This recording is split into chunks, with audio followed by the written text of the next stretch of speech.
Amém, povo de Deus? Que a graça de Jesus seja sobre a sua vida. Quero ter um tempo de oração contigo.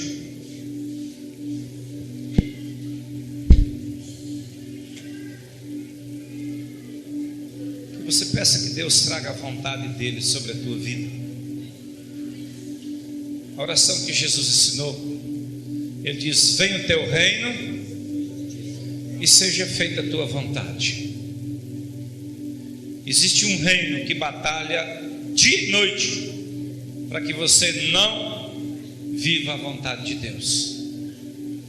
E você tem esperança que esse reino vai parar de batalhar. É você que vai ter que se mover e lutar até que os teus inimigos sejam postos por escabelo dos seus pés. Eu queria que você levantasse as tuas mãos e orasse, pedindo para a palavra fluir como água, como aquela água que Elias jogou sobre o altar de 12 pedras. Senhor, que a tua palavra venha como vida, venha como água, venha como unção, venha como o Espírito que é vida. Que a tua palavra nos abençoe, que a tua palavra nos renova, que a tua palavra nos conforte, que a tua palavra nos sustenta, que a tua palavra produza vida em nossos corações. E eu oro, Pai, em nome de Jesus, que toda perturbação, toda ação contrária, Senhor, eu digo, se alguém aqui está com dor, cessa toda dor agora. Se alguém aqui está angustiado, cessa toda angústia agora. Se alguém deixou algo em casa, uma preocupação que pode estar roubando a atenção, agora seja repreendida essa preocupação, e os cuidados de Deus vai sobre cada situação que precisa do teu cuidado, Senhor. E nós oramos no poderoso nome de Jesus. Diga comigo: em teu nome, Jesus, os espíritos se submetem. Amém? Toma os seus assentos.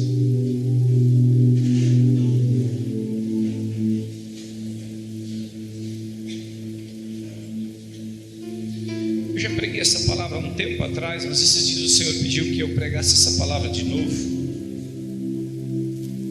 E o título dessa palavra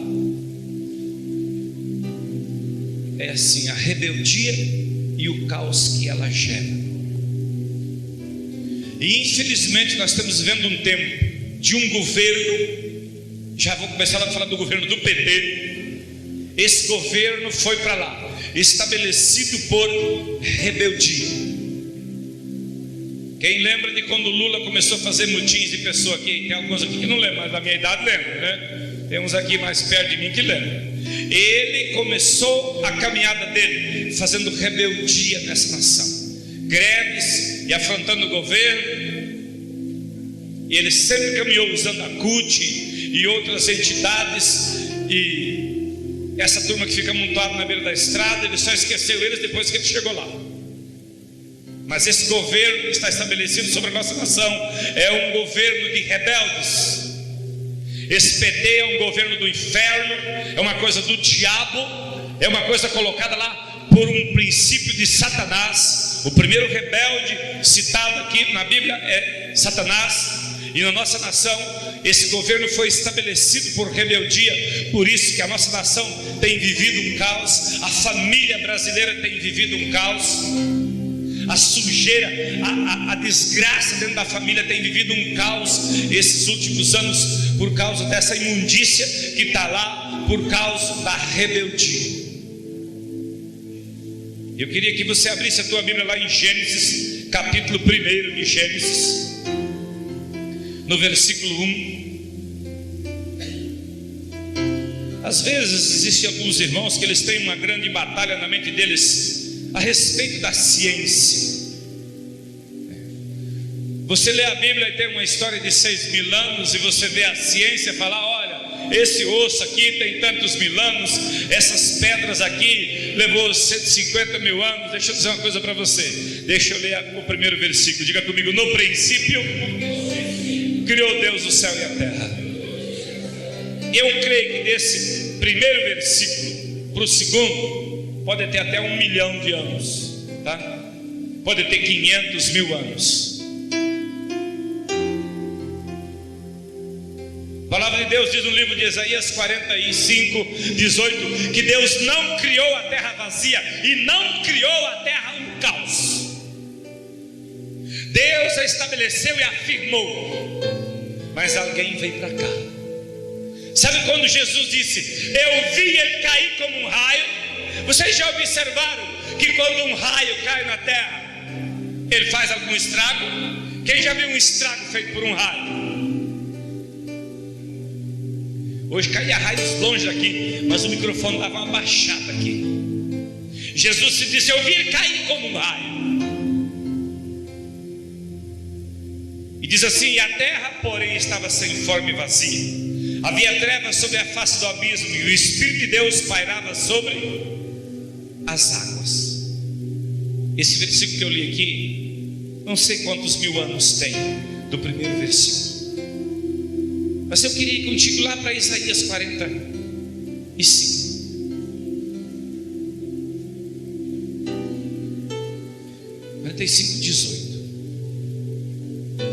Assim diz o Senhor, que formou a terra, que criou os céus e que formou a terra. Ele a estabeleceu e não a criou um caos, mas para ser habitada. Eu sou o Senhor e não há outro.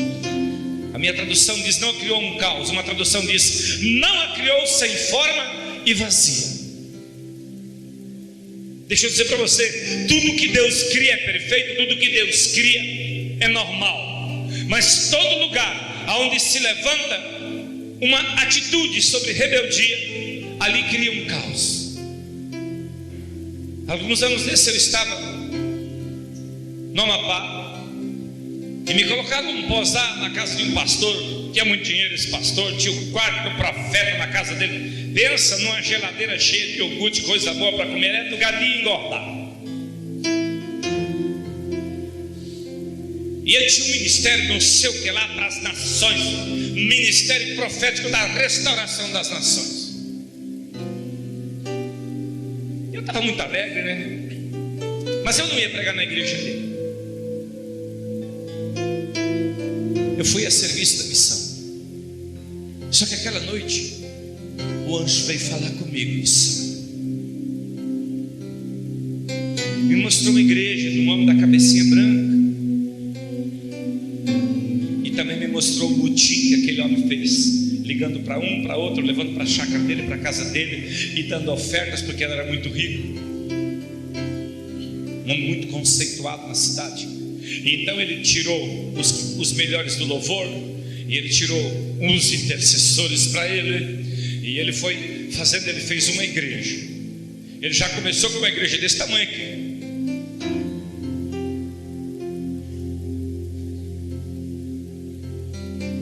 E eu não ia falar nada cedo, nós estávamos tomando café. Ele falou assim: se desse tempo para você ministrar na sua igreja. Aí eu falei: eu sonhei com a sua igreja. E Jesus me disse que foi Satanás que começou o seu ministério. Começou o senhor fazendo reunião na sua chácara. Na sua igreja tem uma sala em cima que é de oração. Eu fui lá essa noite. Eu fui na sua igreja, seu pastor da primeira igreja batista aqui da cidade, que tinha algumas resistências sobre moveres de avivamento, uma cautela, porque ele tinha que ser fiel aos princípios que ele foi criado. Você o difamou, arrumou um jeito para mostrar o defeito dos seus pastores. Você é um cão nessa cidade, como o cão fez com Noé. E sua igreja foi o diabo que abriu. Ele quase morreu no café. Ele começou a passar mal e ele era médico. Eu quero dizer para vocês que ele fechou a igreja dele e foi congregar com outro homem. E eu fui lá fazer um concerto. Um ano depois eles me chamaram e eu fui lá fazer um concerto. Igrejas abertas por Satanás, que a reunião é para pastores e líderes. E eu quero dizer para você que nós temos num tempo que a metade das igrejas que abre hoje é o diabo que está abrindo. Pastor abre, o diabo abre igreja, o diabo vai no culto. Lá em Jó, onde é que foi que Deus encontrou o diabo? E os filhos de Deus vieram na presença de Deus cultuar. E lá estava ele querendo abrir o quê? Uma igreja, arrumar 3 crentes para falar onde 2 ou 3 estão reunidos, irmão. E ele já começa com a palavra, né? Quando ele foi conversar com Jesus, ele já começou com a palavra. ele tem muita experiência, nós aqui não temos. Ele tem experiência com gente, ele tem experiência com pessoas. E eu quero andar um pouquinho dentro da palavra contigo sobre isso. E antes de eu continuar lendo a palavra, nós fizemos um tempo de democracia.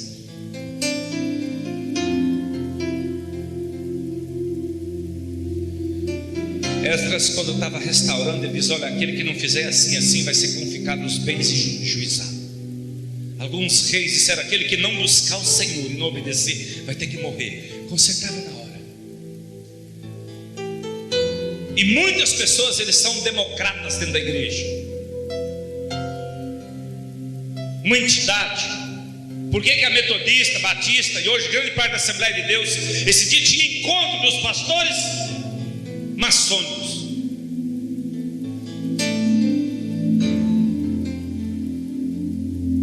É onde a igreja abriu a porta para o diabo tornar ela uma entidade democrática. E a igreja não é uma entidade democrática. Quando se fala do estudo de Deus, diga teologia. É Deus e o seu ensino, Deus e o seu estudo, Deus e os mistérios dele. Ele é Teo, ele é Deus Pai, Deus Filho, Deus Espírito, e o pastor e o presbitério que obedece a ele, e a igreja. E esse pastor é constituído em primeiro lugar de apóstolo, em segundo lugar de profeta, em terceiro lugar de evangelista, em quarto lugar de mestre e em quinto lugar de pastor e em quinto de mestre. Essa é a hierarquia. E quando existe essa hierarquia e uma obediência nessa hierarquia, então Deus tem compromisso com essa igreja. Pastor, eu não concordo. Crente nenhum foi chamado para concordar. Você foi chamado para obedecer, você foi chamado para servir, você foi chamado para ser submisso, não para concordar. Sabe por que você não concorda? Porque você é democracia. O significado da palavra democracia significa o povo manda. Existem muitos pastores hoje desanimados, porque o pastor pegava uma palavra como eu prego, depois tinha uma reunião e dizia: você tem que ir embora, aqui nós não gostamos da sua pregação. E Deus está acabando com esse espírito de rebeldia, porque a democracia é a cobertura da rebeldia. Na democracia você fala o que quer, joga ovo do prefeito, xinga a polícia. E vivemos a maior colheita do juízo de Deus na juventude da nossa nação. Tu sabe por que toda hora morre mais um jovem? Por causa da democracia. Na escola, quando alguns de vocês eram criança, que a professora escrevia alguma coisa no teu caderno para tua mãe assinar em casa, você já ia morrendo de medo, porque você ia tomar a surra do teu pai, da tua mãe, e tinha que levar assinado. Você fugia, você ia para o mato, você ficava com medo. Alguém se lembra disso? Que tinha que assinar. Hoje, quando a professora escreve qualquer coisa, aquela mãe vai lá e fala: se meu filho rodar, eu te cago no pau. E essa mãe está conduzindo o filho dela para a cadeia, para o cemitério e para o inferno. As leis do conselho tutelar ferem as leis de Deus. De vez em quando eu digo para a mãe: dá uma surra nesse menino, dá um cacete ao conselho tutelar, entrega para eles, porque quando ele tiver 18 anos, devolve, eu te ajudo a uma pena esse camarada. Pronto, encerra o assunto. E se você não cuidar, daqui uns dias você está pregando a Bíblia do conselho tutelar, a Bíblia da maçonaria, a Bíblia do Lula, a Bíblia do PT, e vira o danado ali. E a palavra danado significa condenado ao inferno. Tem muita gente que já está condenado ao inferno. Se você acha que está morrendo muito jovem na tua cidade, vai morrer muito mais. Mas talvez você está aqui essa noite para dizer: Deus me usa para mim parar um pouco da morte dos jovens na nossa cidade. Talvez você está aqui essa noite para isso. Deus me usa para mim abrir a minha boca. Eu estou treinando uma equipe aqui sobre capelania escolar. Temos com um projeto, e eu só tenho uma palhinha para a diretora, para uma das diretoras aqui. Essa diretora foi trazida aqui uma vez, e ela pegou um colégio onde aqui tinha um bruxo aqui, um bruxo terrível. E eu mandei avisar ele: senhor, larga a bruxaria e vem para a minha igreja, ou você vai ser tirado daí. E o Elton falou para ele: você larga a bruxaria e vai para a nossa igreja, você vai sair daí. Quem esse pastor pensa que é? Falou: meu pastor manda. E o pastor foi tirado. E veio uma mulher crente, mulher de Deus, amiga do pastor atual. Aí ela deu depressão e o médico falou: 6 meses não pode. Eu digo: manda essa mulher aqui em casa. Se eu orar por ela, tiver depressão, eu é que estou com um problema espiritual. E eu orei por ela, e eu ungi ela. E então nós temos cuidando das nossas escolas, das nossas professoras, colocando eles em oração todo dia. E nós temos que fazer alguma coisa, temos que se mover, temos que começar a trabalhar. Hoje tem muitas crianças pensando em suicídio dentro das escolas. Sabe por quê? Estão possuídas do demônio da rebeldia. E eu e você não podemos fazer que nem Caim, dizer que nós não temos nada a ver com isso, porque nós temos, é o nosso povo, é a nossa pátria, é o nosso futuro, é as nossas crianças. E o Carlos me contou um projeto que ele está montando lá, e Deus, ele começou a falar desse projeto, e Deus está pondo tudo na tua mão já, meu Carlos. Você viu que o negócio está fluindo, mas é mais, é fazer de uma maneira que vai atingir. Tem que atingir. E aonde se levanta uma rebeldia, se levanta um caos. E a maioria das rebeldias que existe é coisas que nós já recebemos, coisas que nós não aceitamos. Essa geração que está morrendo aí, você tem ideia como vai ser essa geração que está nascendo? Essas crianças que foram tiradas, que estão morrendo dos 15 aos 30, esses que estão nascendo agora, como vai ser daqui 10 anos, se a igreja não agir? Estamos caminhando para um lugar muito perigoso, e não está muito diferente em outras nações, não. Diga comigo: o caos tem que ser tirado. Diga comigo: nas coisas de Deus não existe democracia. A democracia é essa: se pareceu bem a uma obra de Deus, se eu e Giovanni estamos entendendo de nós abrir uma igreja em Recife, né? Giovanni Aval, nós estamos orando para nós irmos para o Nordeste. Pode dizer um amém? E está parecendo bem a nós e ao Espírito Santo. Aí sim, esse concordar tem que haver. Pareceu bem a nós e ao Espírito Santo. Tem uns irmãos que estão de volta aqui, diz que até eu ter sem intercessor, né? Coitado, quando eu tenho um líder irmão, eu já envio, ele tem que abrir mais uma igreja. Eu sou apaixonado pela palavra ide. E se Deus nos permitir, antes do meio do ano, o Giovanni Aval deve estar estabelecido no Nordeste. Abra a tua Bíblia em Isaías 14.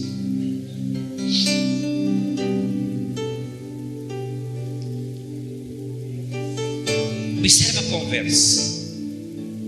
Versículo 12: como caísse do céu, ó estrela da manhã.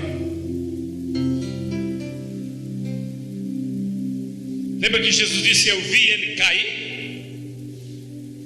Como caísse do céu, a estrela da manhã, filho da alma, como fosse lançado por terra, tu que debilitava as nações. E tu dizias no coração: eu subirei ao céu acima das estrelas de Deus, e exaltarei o meu trono acima da congregação, me assentarei nas extremidades do norte. Contudo serás precipitado para o reino dos mortos, o mais profundo do abismo. Jesus viu esse dia aqui. Como caísse a estrela da manhã, a queda do rebelde. E no versículo 20 ele diz assim: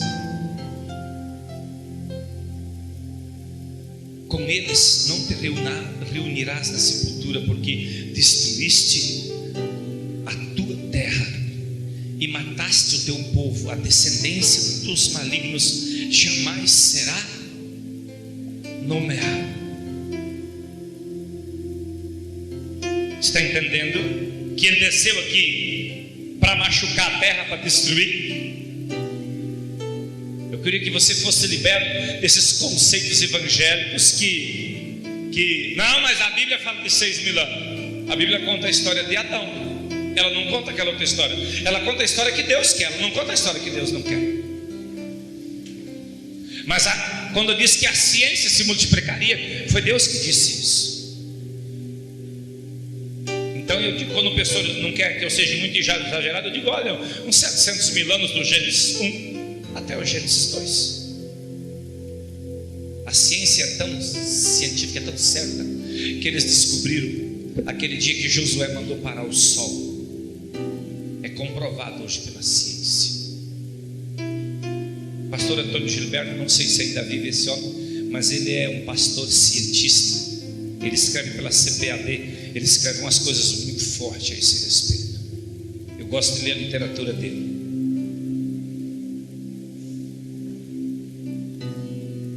Você observa que Deus não faz nada das coisas erradas, mas a força do inferno, ela trabalha de uma maneira muito forte.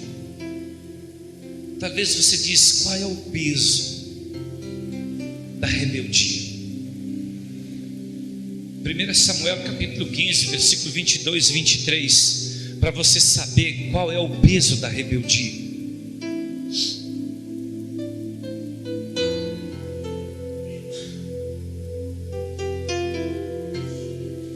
Saul parecia estar indo muito bem, mas começou a acontecer umas coisas. Foi marcado um encontro com Samuel em um lugar para se fazer um sacrifício. E eu creio que o próprio Deus atrasou Samuel para ver a obediência de Saul. E Samuel chegou um pouco atrasado. Saul pegou, levantou o altar, sacrificou e matou. E Samuel disse para ele: você cometeu loucura. Eu faço o que eu quero com o sacrifício. Ele tinha uma autoridade sobre ele. Então veio uma palavra para aniquilar os amalequitas, porque essa palavra estava dita por Moisés. Eles tinham que ser limpados. E ele vai lá e ele começa a fazer o serviço. Mas dali um pouquinho vem, sabe o que? Democracia. Uns líderes se juntaram, faz assim, assim, assim, assim. E ele deixa o melhor dos bois, os melhores das vacas, e pega Agag e leva.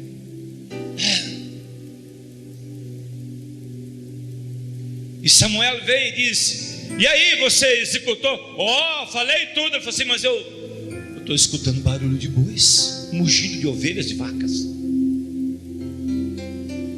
Sabe qual é a figura de Agag? É a figura daquele. Ele queria mostrar para as pessoas: ó, o rei deles aqui. Ele queria troféus. E Samuel falou assim: traz esse rei para cá. E o rei chegou bonitinho. E Samuel falou: olha, passou até, como é que diz assim? Já passou até a angústia da morte. Já passou. E Samuel arrancou da espada e despedaçou ele. Despedaçou ele na frente de Saul. Despedaçou ele. Hoje o profeta tem que comer na tábua de Jezabel. O profeta não pode falar com o profeta, não pode mais agir como profeta, por causa da democracia dentro dos ministérios. Democracia.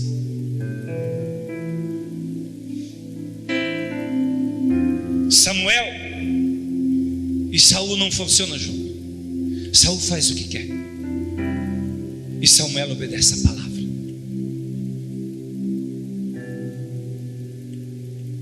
Esse homem chamado Saul, o pastor dele orava tanto por ele, a ponto que Deus falou assim: Samuel, para! Até quando? Quem manda sou eu, Samuel. Samuel estava quase virando democrata. Até quando? Eu não quero mais ouvir tua conversa. Chega. Eu já me provi de um homem que vai me obedecer, que vai honrar o meu nome.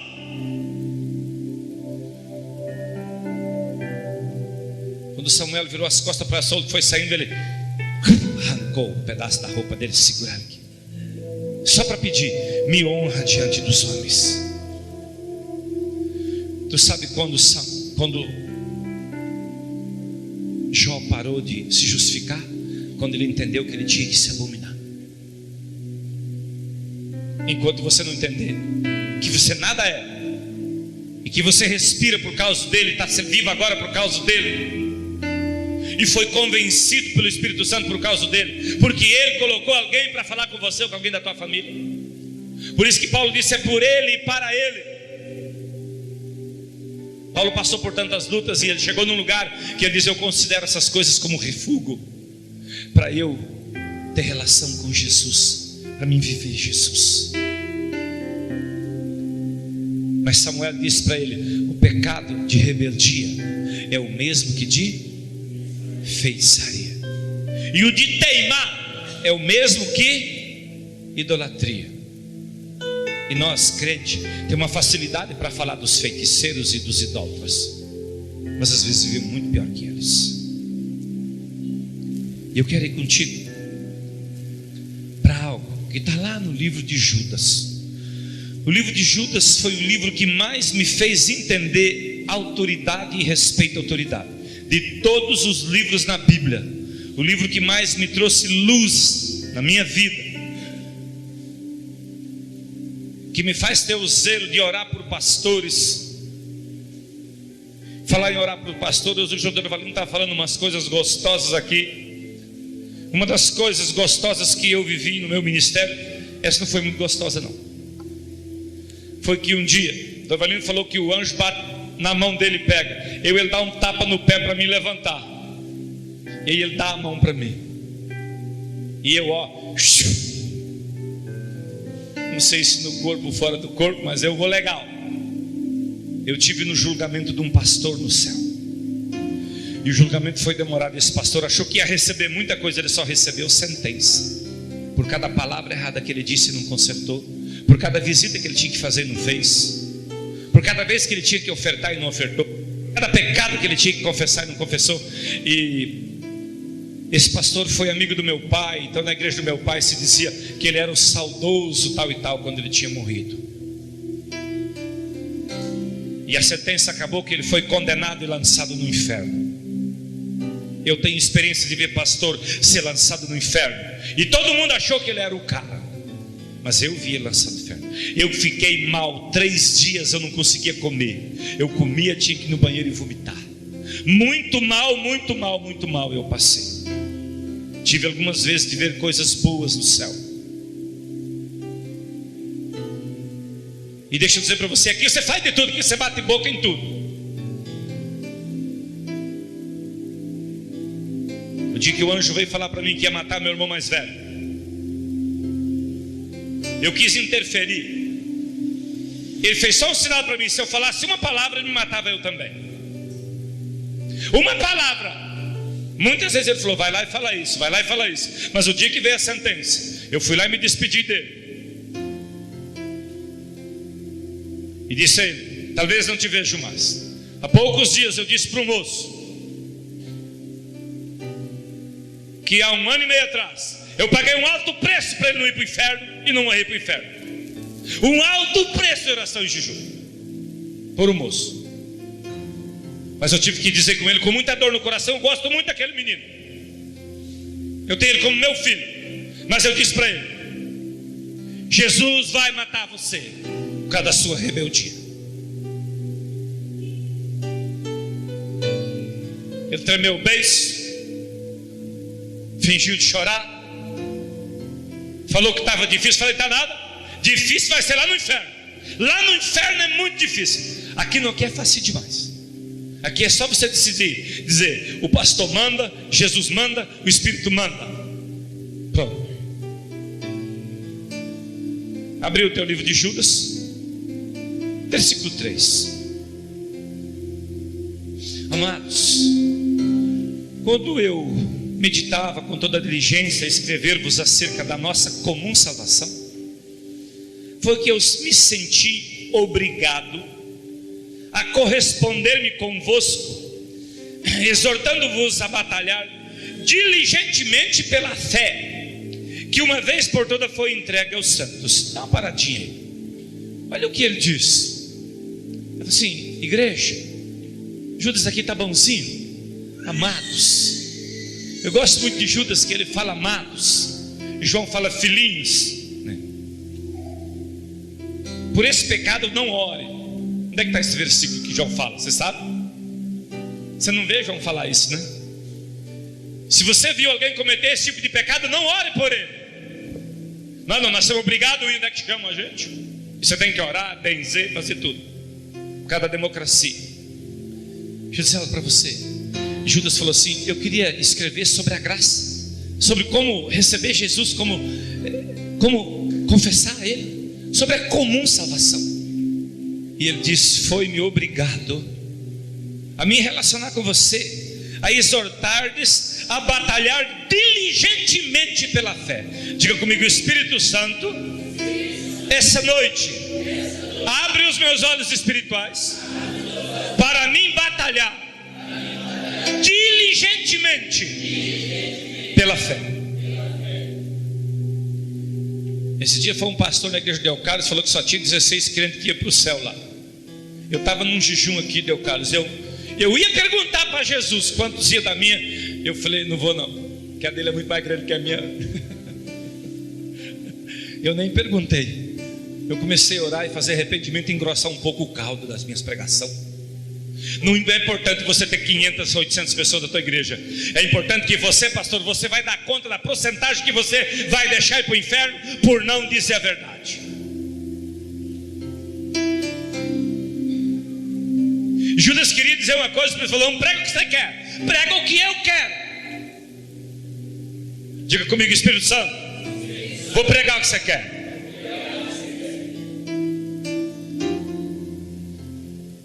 Aí ele começou a conversa. Pois certos indivíduos se introduziram com dissimulação, os quais desde muito foram antecipadamente pronunciados para essa condenação, homens ímpios que transformaram em libertinagem. E é porque ele não conhecia a palavra democracia, por isso que ele colocou isso aqui.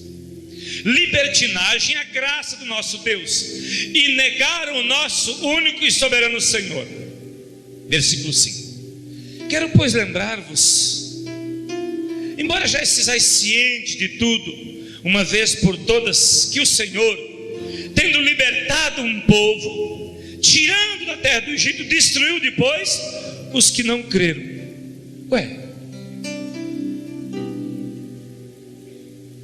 Ele não destruiu, foi os rebeldes. E aqui está destruindo quem? Diga comigo: para Deus obedecer é crer. Diga: se submeter é crer. No deserto ele destruiu quem se revoltou. E aqui ele diz: eu quero pois lembrar-vos, embora vocês já estão cientes de tudo, ou eu quero essa noite lembrar vocês. Tiago falou: eu sei que vocês conhecem a Bíblia, mas eu preciso lembrar vocês que Deus destruiu pessoas que Ele tinha salvo.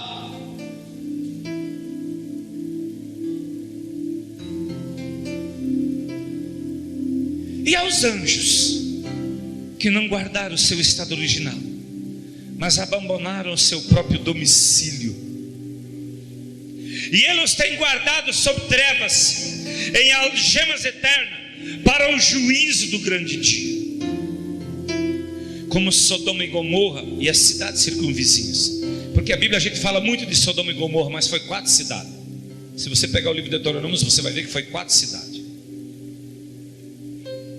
Pastor, está no livro de Deuteronômio, Moisés que cita as 4 cidades.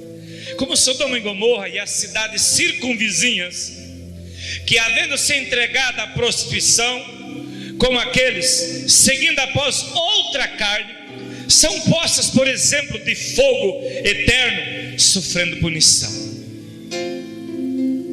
Ora, esses da mesma sorte, quais sonhadores alucinados, não só contaminam a carne, como também rejeitam um governo e difamam autoridades superiores. Um homem disse para Paulo que as muitas letras dele faziam delirar. Mas aqui Judas foi um pouco mais forte. Talvez a tua tradução seja diferente. A minha diz assim: ora, esses da mesma sorte, quais ou iguais a sonhadores alucinados. Está assim na tua Bíblia? Sonhadores alucinados. Eu creio que é uma noite nós eliminar os sonhos e as alucinações, porque aqui tem uma porçãozinha na minha igreja que já usou crack, pasta base, essas coisas bases aí, sabe? E às vezes a gente troca umas ideias, até, né, Giovanni? Sobra pouco nessa igreja, né? Giovanni não era cabeceira, que era traficante, né? Aqui na minha igreja 90% do que não era traficante era noiado, e o resto era crente desviado, que é pior do que traficante, tá? Mais endemoniado 7 vezes. Mas observa o que ele diz. Ele diz, olha, porque ele tinha citado aquelas pessoas do deserto, ele tinha citado os anjos, ele tinha citado Sodoma e Gomorra, e ele diz, da mesma sorte, igual Sodoma e Gomorra, igual os demônios, igual as pessoas que ele matou no deserto, igual essas pessoas, igual demônios, igual Sodoma e Gomorra, igual os que ele matou no deserto. Ele diz, iguais, quais sonhadores alucinados, não só contaminaram a carne, como também rejeitam o governo e difamam autoridades. Ninguém manda de mim, alguém está mandando no você. Ou é alguém da parte de Deus, ou é alguém da parte do diabo. Porque ou você honra a autoridade de Deus, ou você honra Satanás. E agora vem uma parte aqui que isso aqui me põe muito temor, muito medo. Contudo, o arcanjo Miguel, quando contendia com o diabo e disputava a respeito do corpo de Moisés, não se atreviu a proferir palavra de juízo infamatório contra ele. Pelo contrário, disse: o Senhor te repreenda. Aí você diz, mas por que Miguel não falou?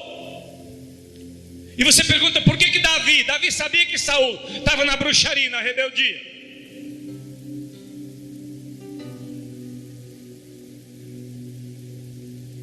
Porque Satanás era querubim e Miguel era arcanjo, uma hierarquia abaixo.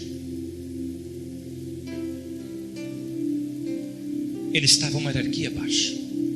É Satanás, principados, príncipes, potestades e forças espirituais da maldade. Assim como Jesus colocou os apóstolos, que são homens que brigam diretamente com o Leviatã, foram chamados para batalhar com Satanás.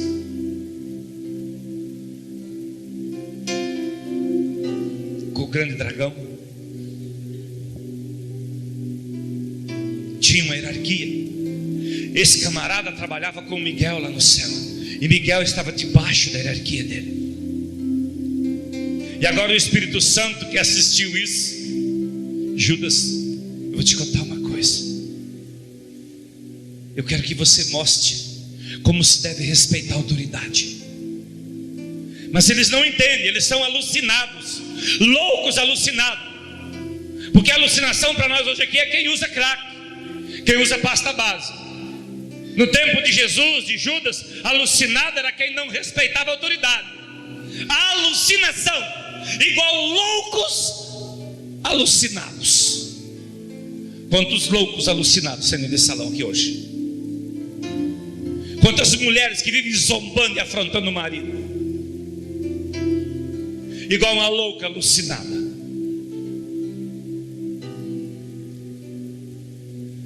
Contudo, o arcanjo Miguel, quando contendia com o diabo e batalhava a respeito do corpo de Moisés, não se atreveu a proferir juízo infamatório contra ele. Pelo contrário, disse: Jesus mandou eu vir aqui. Jesus quer que você saia daqui. Tá bom, se Jesus mandou, o diabo já está sabendo que Jesus é Jesus. Amém? Diga comigo, Jesus é Jesus. Mas aquele camarada não era mais do reino. Deixa eu dizer para você, ele continua sendo querubim. Ele continua sendo querubim, mas agora nas trevas, sem direito de voltar. E Judas, quando viu ele, falou: opa, eu vou te respeitar, eu sei que você é uma autoridade. Sabe por que tem um bando de pastor caído e arrebentado? O diabo nada é. Eu quero dizer para você que o diabo é uma criatura de Deus, que precisa ser discernida. 45% dos líderes que sobem no púlpito do Brasil já tiveram um caso extraconjugal, e vários de vocês aqui já tiveram. E eu só não tive por causa das pessoas que me cuidam, porque de coração já tive. Porque eu tenho uns homens que eu posso vomitar para eles. Um é o Adarcinho e uma turma que está aqui. E de alguns eu ainda não posso confiar.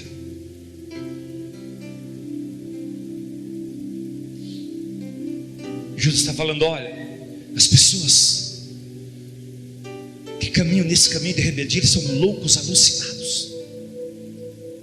E então ele disse: eu quero mostrar para vocês. E aqui Judas não estava lá naquele dia, isso não tinha sido citado nas escrituras. Jesus falou: escreve aí, porque meu servo Miguel, quando foi lá, ele respeitou, porque ele entendia de autoridade.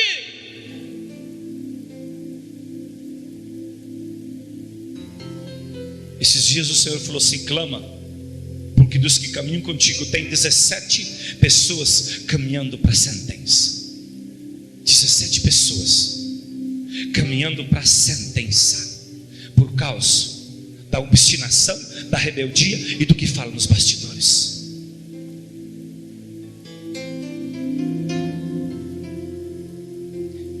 E aí ele volta a falar dos rebeldes. Esses, porém, quanto a tudo que não entende. Olha como é. Esses, porém, quanto a tudo que não entende. Primeiro ele chama de loucos alucinados. Esses, porém, quanto a tudo o que não entende, difamam. E quanto a tudo que compreendem por instinto natural. Diga comigo: instinto natural. Sai. Esses, porém, a tudo o que não entendem, difamam. E quanto a tudo o que não compreendem, ou tudo que compreendem por instinto natural, como brutos sem razão, até dessas coisas se corrompem.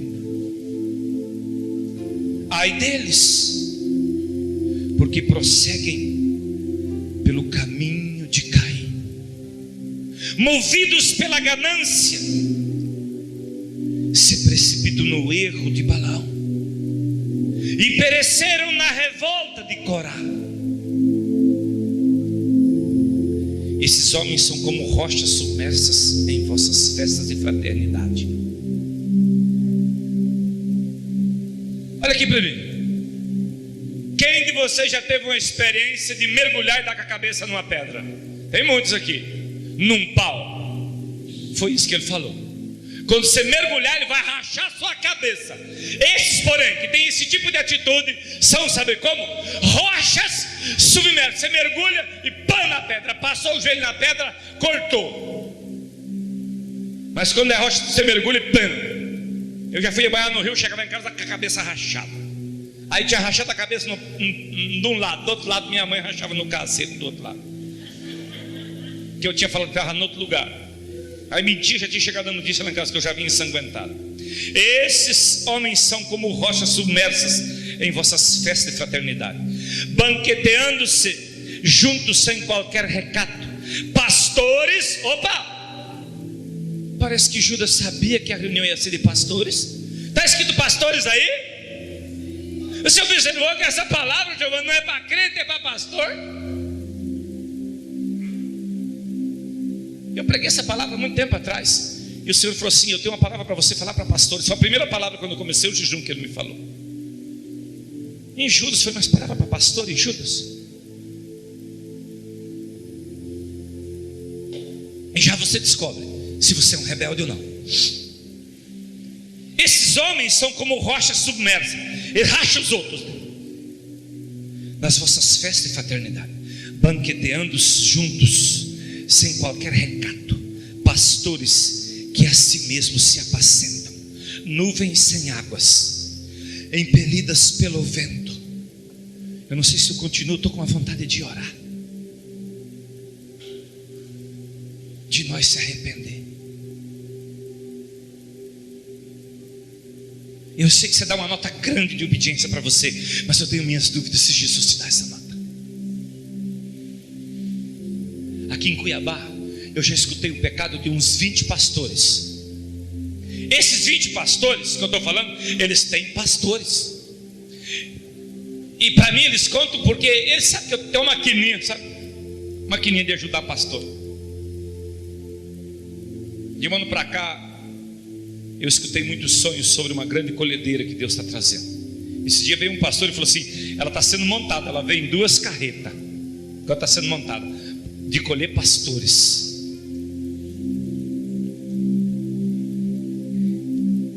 E serão centenas e centenas de pastores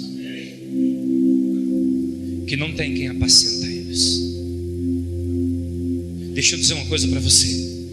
Sabe quando você redime um homem ou uma mulher? Quando você tem quem redime você, e você é redimido. Esses homens são como rochas submersas, pastores que a si mesmo se apacentam, nuvens sem águas, impelidas por ventos e árvores, em plena estação de frutos, destes desprovidos, duplamente mortas e desarraigadas. Eu vou ler de novo esse versículo para você.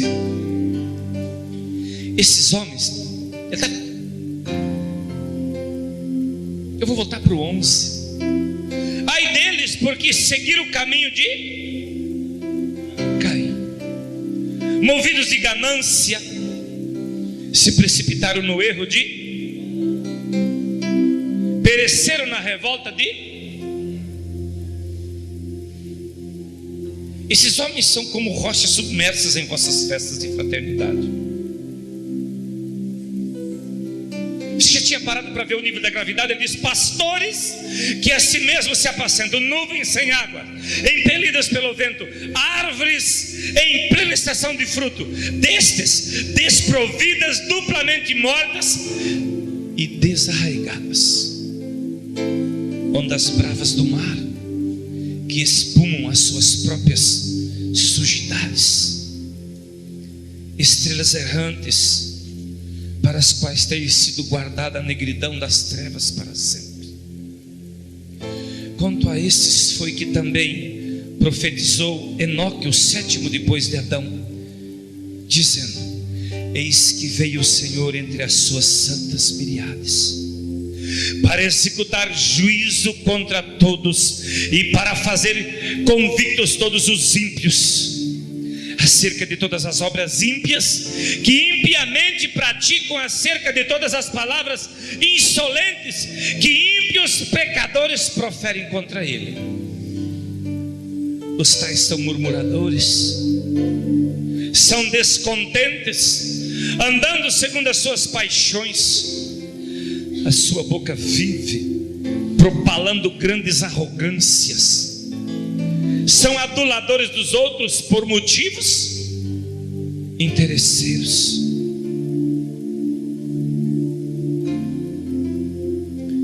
Vou fechar minha Bíblia.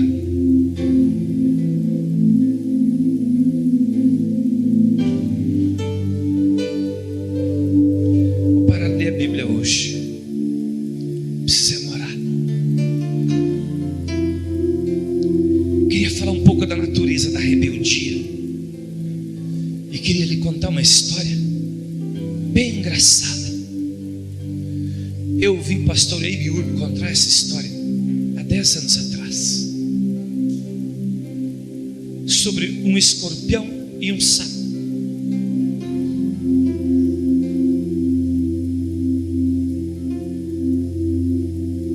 Ele conta a história que estava dando uma enchente muito grande e o sapo até se vira na água, mas o escorpião não. E o sapo estava na beira do rio fazendo um plano de cruzar para o outro lado, porque esse lado aqui todo ia alagar, o outro lado era alto.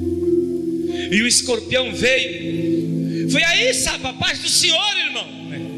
Sabe aquele cara que nunca te dá a paz do Senhor, mas aquele dia fala: a paz do Senhor, sapo, a paz. Né, meio desconfiado assim, parecendo pai do Senhor. Nossa, paz, dá medo das pazes, não dá? Porque tem tanta gente que não tem paz. Fala: a paz do Senhor. Eu tive que andar cabeludo uns anos aqui, obediente ao Senhor. E o homem passava por mim toda vez que eu vinha para a igreja, que eu morava na 19, eu vinha a pé. E eu cortei o cabelo, ele passou: a paz do Senhor, pastor da casa de oração. Eu falei: vai. Lembrei do escorpião na hora, falei: vai pular nas minhas costas. E o sapo falou assim: te vira, escorpião, vai ter que nadar, vamos para o outro lado e tal. Ele falou: não, eu não sei nadar. Vai ter que morrer aí, sobe num pau, dá um jeito. Não, me leva. Ele falou assim: eu não posso colocar o escorpião nas minhas costas. Você é o escorpião. Você levanta o ferrão e na gente. E dói quando lavro nas costas da gente. Dói muito.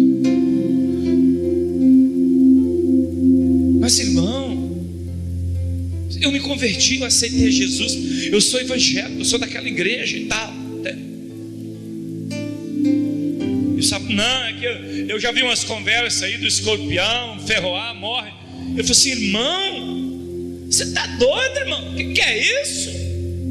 Irmão, te dei até a paz do Senhor, você parece estar com medo de mim. Você não está vendo que se eu matar você no meio do rio, nós dois morrem juntos?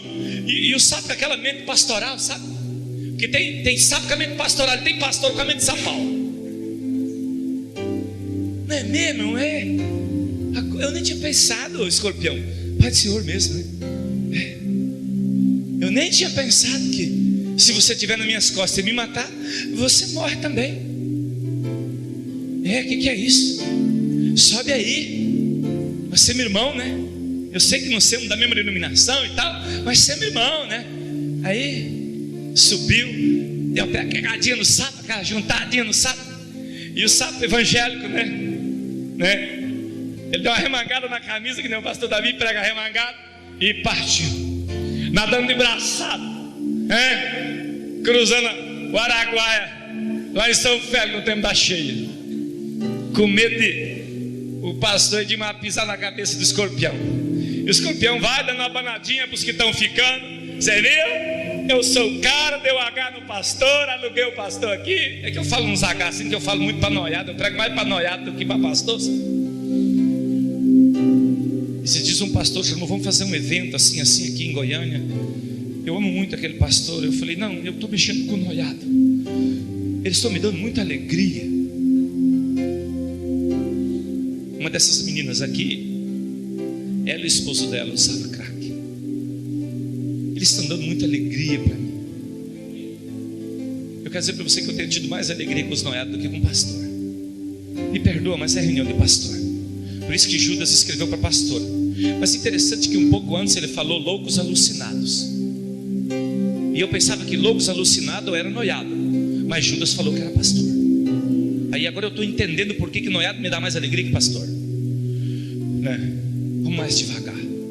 Mas voltando àquela história do sapo, que você está curioso com ela, né? Você está curioso? Tá, legal.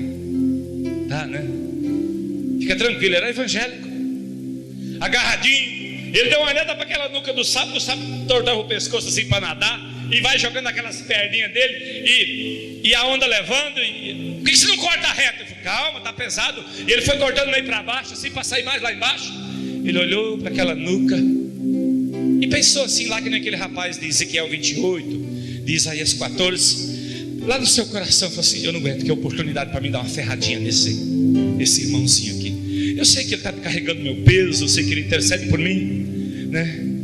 Eu sei que ele até tem sido uma bênção para mim, mas há uma oportunidade de eu matar ele. Ele levanta e dá aquela tremidinha e o sapo, e vai nadando. Eu sabia. Ele falou assim: me perdoa, sabe? Me perdoa. Me perdoa. Ele chorou. Agora eu sei que eu te ferrei. Eu vou morrer. Me perdoa, me perdoa. Mas por que tu me ferrou? Ele falou assim: é da minha natureza. Eu sou escorpião. E Jesus disse que ele ferra o calcanhar da gente. É da minha natureza. Me perdoa. Foram os dois.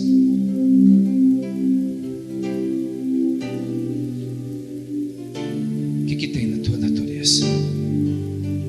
Paulo disse: faça morrer a vossa natureza. Sabe esse negócio aqui? Isso aqui é para todo dia. Aqui é onde você tem que morrer. Quando você chega aqui, você olha aqui dentro, olha na água e olha, vê teu rosto, e vê se o teu rosto resplandece a glória dele. Porque você pode fingir de morrer, chegar aqui e ver o animalzinho vivo. Jesus é isso aqui. E Jesus passou por isso aqui. Ele tabernaculou entre nós. Tem tanta gente querendo ter poder, unção e glória. Lá onde fica a glória, essa cobertura da glória é de capa de animal morto. Pastor, você está falando de animal? Quando João Batista apontou para Jesus, ele disse: eis o animalzinho que vai morrer por vocês. O cordeiro é um animal. Só que quando se trata de rebelde, eles não chamam mais de animal, eles chamam de serpente.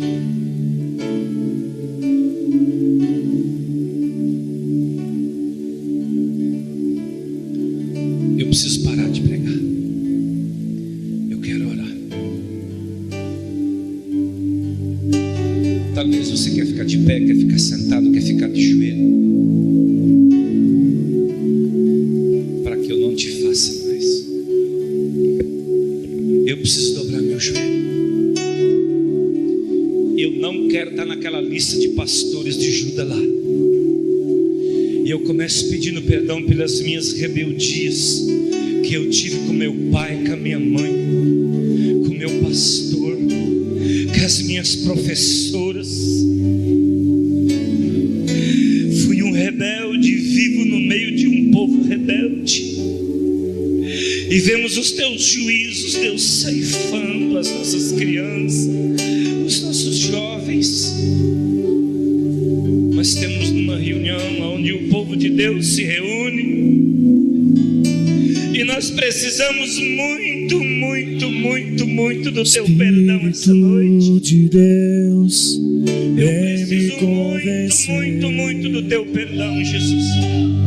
Do mal que em Você mim tem liberdade de abrir a tua boca essa noite e clamar, chorar, chamar pela tua família, pelos teus filhos, pelos teus familiares, da minha pela tua igreja, pastor, pela tua cidade, pastor. As miriades, Judas diz, são liberadas para executar juízo. Deus, nós não queremos teu juízo, queremos a tua graça. Para que eu não te faça mais chorar. Precisamos do teu perdão, do teu perdão, do teu perdão. Eu particularmente preciso do teu perdão. Reconheço o meu pecado, a minha fraqueza. Eu preciso do teu perdão. Eu preciso do teu perdão. Que eu não te faça. Eu preciso do teu perdão. Eu preciso do teu perdão. Oh Deus, eu preciso do teu perdão. Deus, eu preciso do teu perdão, do teu favor, da tua graça, da tua benignidade, da tua longanimidade. Eu preciso do teu perdão para minha casa, para essa igreja, para os pastores, as pastoras que nós caminhamos aliançados. Eu preciso perdão para nós.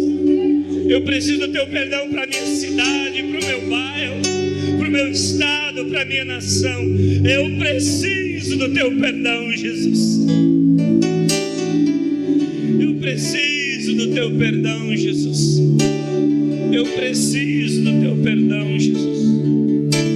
Espírito de Deus, vem me convencer do mal que em mim vejo crescer. Gera no ventre da minha alma inocenta-nos na tua presença, Deus. o arrependimento. Torna-nos inocentes Eu essa noite. preciso ter. Limpa-nos, Senhor, da rebeldia, da desobediência, da obstinação. Pra que eu não te faça mais chorar. Como pastores Pra que eu não que não te aceitam o faça. domínio, que não aceitam o governo. Limpa-nos desse mal.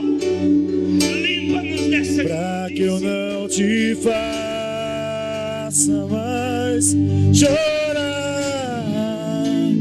Pra que eu não te faça